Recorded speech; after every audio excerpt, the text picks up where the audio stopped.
Hello everyone, welcome to my YouTube channel Easy Programming.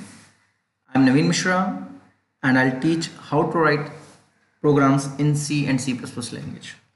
This will be my first video for the new topic C++. In my previous videos, I have discussed the topic related to C language and almost completed all the topics of C language related to files, structures, points and so on. So we'll start object-oriented programming from this video. If you guys starting to watch the videos or the tutorials from this video, I will suggest you guys to watch C language videos first and then come back to this topic C++ language, as it will make easier for you to understand the topic in a better way. Otherwise you can start from here as well if you know something about C language or in advance. So let's start with C++ object-oriented programming. In this video I'll discuss what are the features of hoops, why we needed hoop language, and what is the difference between C and C++ language, how the programs are written in C++ language, and etc. Okay, so let's start. Before starting, I would like to tell you guys to please subscribe and share to my channel and keep on liking my videos. Okay, so let's start object-oriented programming. Before C++ language, C language was used, which was a procedure-oriented programming. Here the procedure means simply the functions. In C language, if you are creating a software or a project, the C language main focus was to modularize your program into small modules which are called functions or the procedures, one of the same thing. So the main focus of C language was to create procedures and use them. Okay, so its main focus was on developing procedures. But the data was not secure and allowed to move throughout the program. What does that mean is, if you are declaring the variables and if the variable is your global, if there is a global variable or a variable inside a function, there is no way to protect this variable from some other functions within the same program. Sometimes you need to secure some methods or variables from the other part of your program. For example, let's say you have a variable named contact number and you want to hide this contact number from other classes. So this will not be able to be, you will not be able to do that in C language. Okay, so C++ language considered the data sensitive and decided to bind it to class and object, so that if anyone wants to access this value, C++ made sure that all the rules and procedures are followed. Okay, so C++ language introduced the data sensitivity in your programming. So what is a C++ language? Basically it is an object-oriented language. C++ language given you a new approach that before writing your project or your program, before starting it, think of it as a class and object and implement the whole project or software using these classes and objects, as it will make easier for you to implement and develop the programs. The C++ language main focus is on securing the data, and the data is not allowed to move freely throughout the program. So the data is binded within the class, and even the objects are allowed to use the public members and not the private and protected members of a class. So the feature of C++ language is the security of your variables. The main feature is this. It was developed by Bjarne, I don't know how to pronounce it, so I have written it, so I'll say Bjarne Stroustrup in 1979 at Bell Laboratories. He developed this language, C++ language, as Bjarne already working in the Pascal and Fortran language and C language. He realized that writing the programs is very hard, though C language is much faster in execution as compared to Fortran and Pascal, but still writing the programs were very hard. So he invented some new concepts and used the C language and embedded its new approach in the C language to create a new language called the C++ language. Okay, so Bjarne Stroustrup was the inventor of the approach of classes and objects. Now let's start about the features of hoops. What happens if we introduce the concept of classes and objects in our program? What kind of features or abilities our program or project gets? So let's start.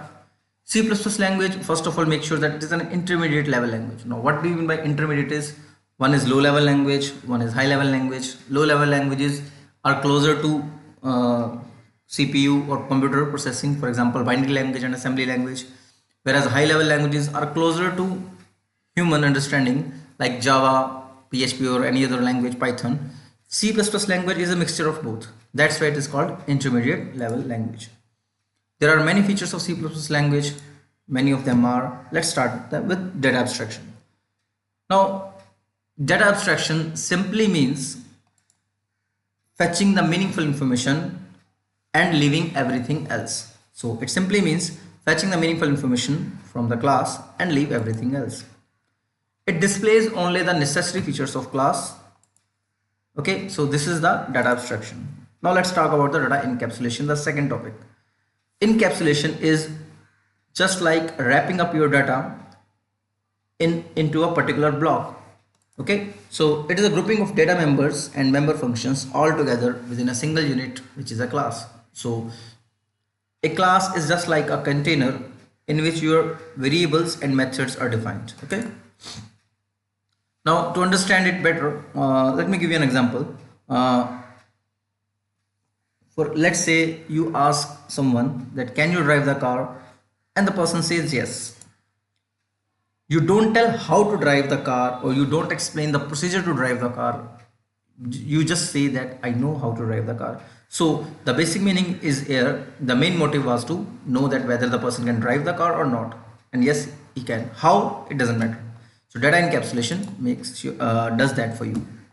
Data hiding. Now as I told you earlier that there will be cases where you have to secure your data from the outside members like objects and derived classes. So this concept is implemented in C++ language and it is named as data hiding. Okay, so the member variables and member functions defined inside the class can be made secure from the outside world of the objects and derived classes. This is implemented practically using the SS specifiers like private, public, and protected. Class, very important thing. What is a class? It is a user-defined data type in which member variables and member functions can be placed together. Due to this concept of classes, all the other features of like data abstraction, hiding, encapsulation are introduced.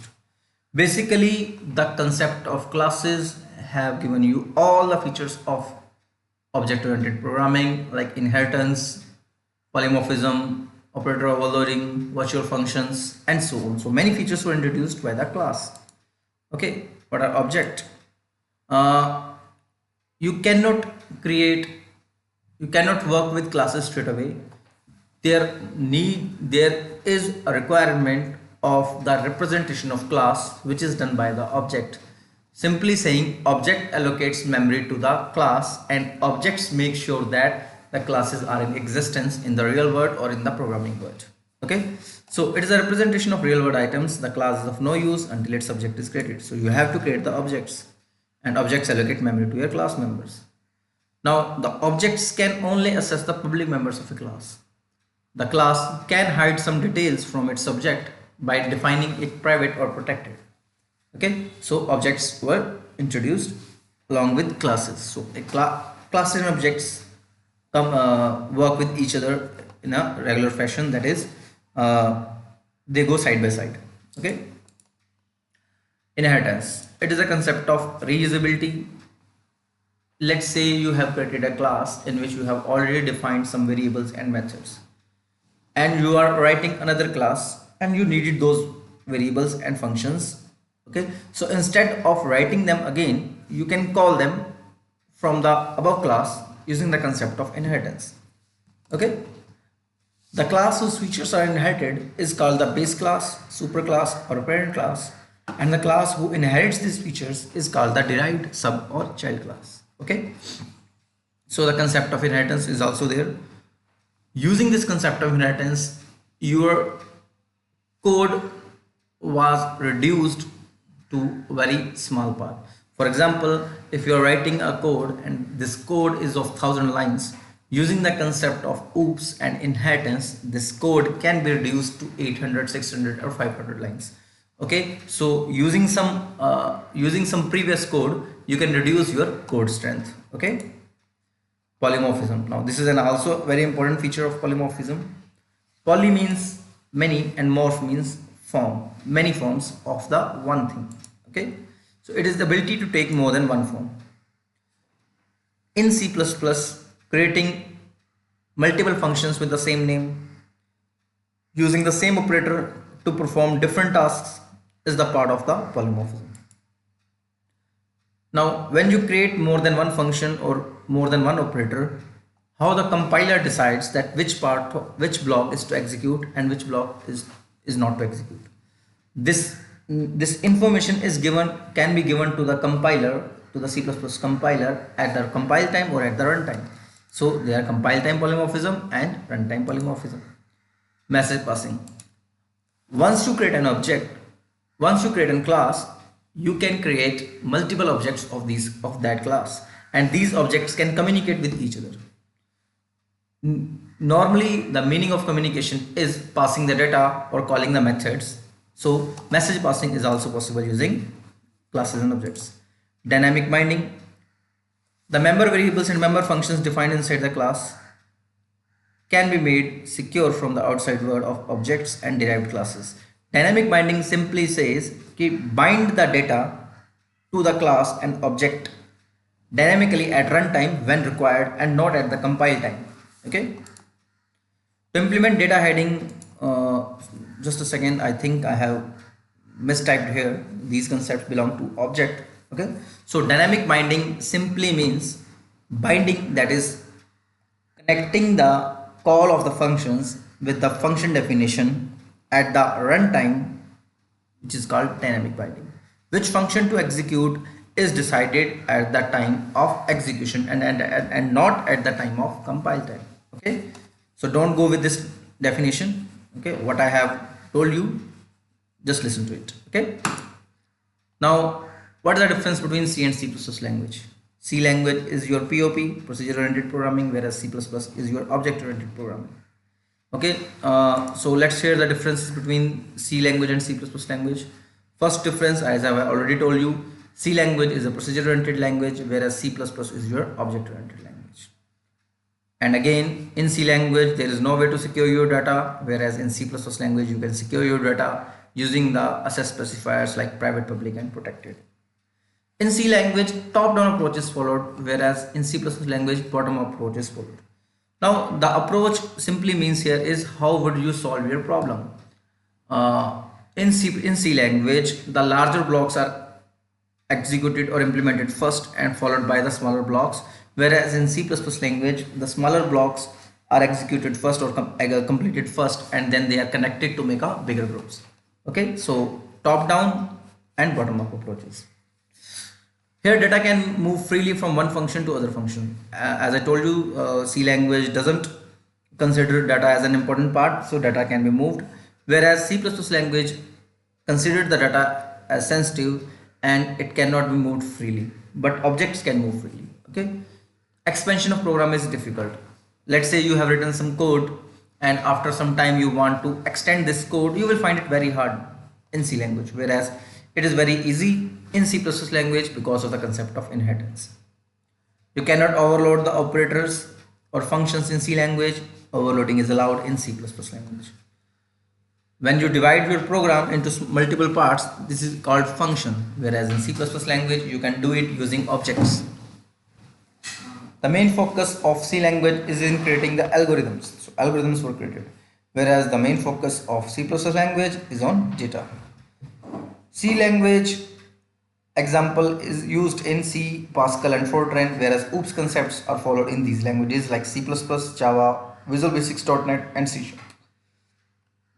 The different parts of the programs are connected with each other through parameter passing. So parameters are passed to connect multiple functions in a program, whereas the functions of the objects are linked with other objects by the message passing. So objects are linked with each other using the concept of message passing.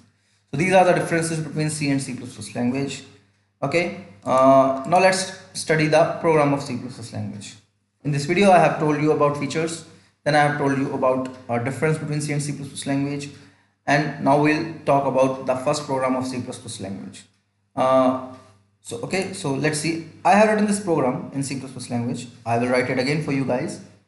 Now what is the difference between the previous programs in C language and difference between C++ programs? Let's see. First difference is in C language you are using stdio.h, whereas in C++ language you will use iostream. First of all, you guys must know that I have written this program in developer C language, okay? Whereas if you write this program in turbo C, then you have to explain write the whole name like iostream.h, but not in dev C. So iostream is used. Iostream represents input output stream, and it contains some new ways to read and write the data to the program or to the user. Okay, so it has some methods, that is cout and cin, to read and write the data to the program. Okay, coordinate.h is same. Now this using namespace std. Again, this is only required in dev and code blocks, but not in turbo C.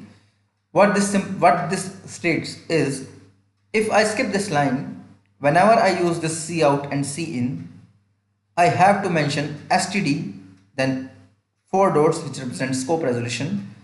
Okay, I have to do it every time. So let's say if I am writing cout 100 times in my program, instead of writing just cout, I have to write std scope resolution cout. So I avoided writing std again and again for every time I use cout and cin by writing this line using namespace std. Okay, so this is useful as we don't have to use std every time when we use cout and cin. Okay, so you have to write this line as well. Then you guys know about the main function. This is the first line that gets executed when C++ program is compiled by the compiler. Then I have declared some variables. Data type of the variable is int. Then I want to ask the value of a and b from the user. So I have done cout. Cout stands for console output. Okay, that is used to write the data into the output screen. This is a syntax, that is whatever you write inside these double quotes will be printed in your output screen. So cout, enter two numbers a and b, will be printed at the output screen, and when the user enters the values like 10 and 20, I want to put these values in a and b variable.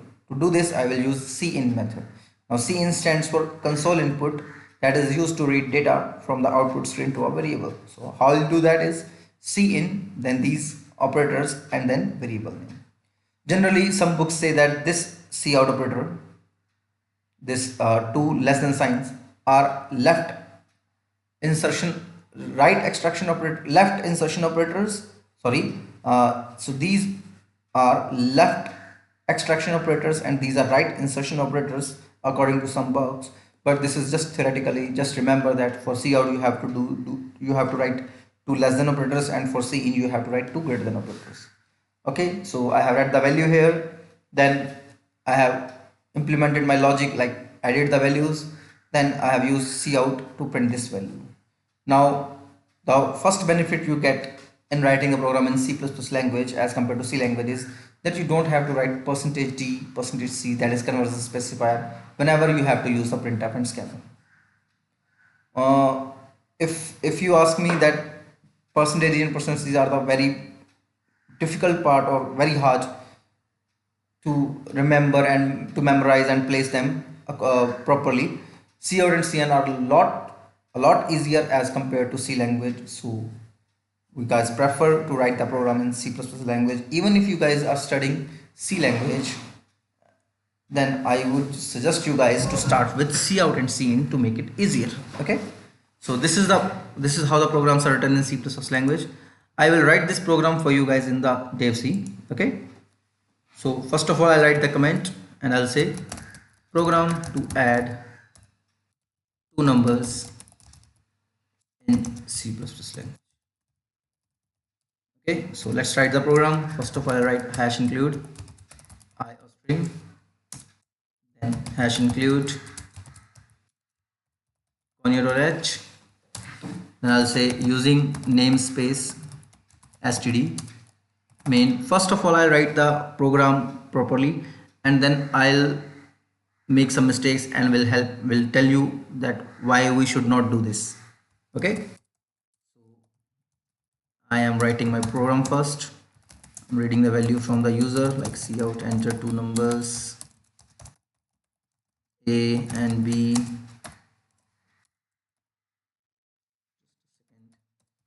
cin a b,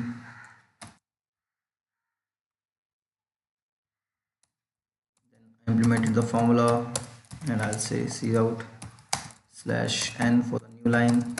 Sum of two numbers a and b is okay. I'll use getch, otherwise I don't have to use it. So I'll save this program.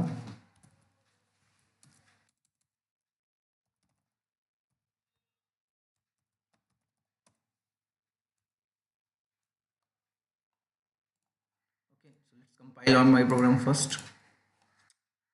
The program is compiled and there is go. It is the output is run. So enter two numbers. There are these are the two values, and my output is there. That is, two values are added. 10 plus 20 is equals to 30. Now let's try to do some changes. Okay. Now let's say if I skip this line, what will happen?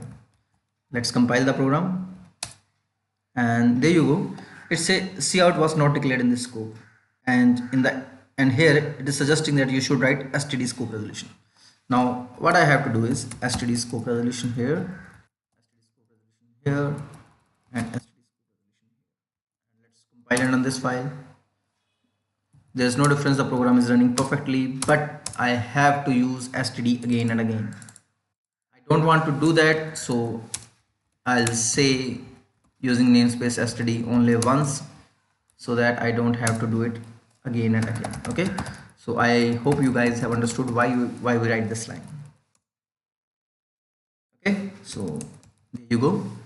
The next thing, .h. Let's say, what if we say iostream.h, and again it say I don't have any file or directory related to this.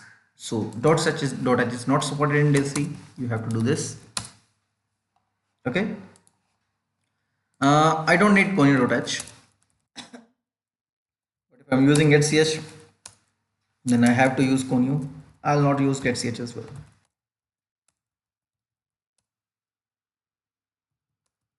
Okay, so there you go. Now you guys understood that. Now I have used this cout scene to read two values at the same time. What I can do is I can read one value at a time. So I can say cout enter value of a,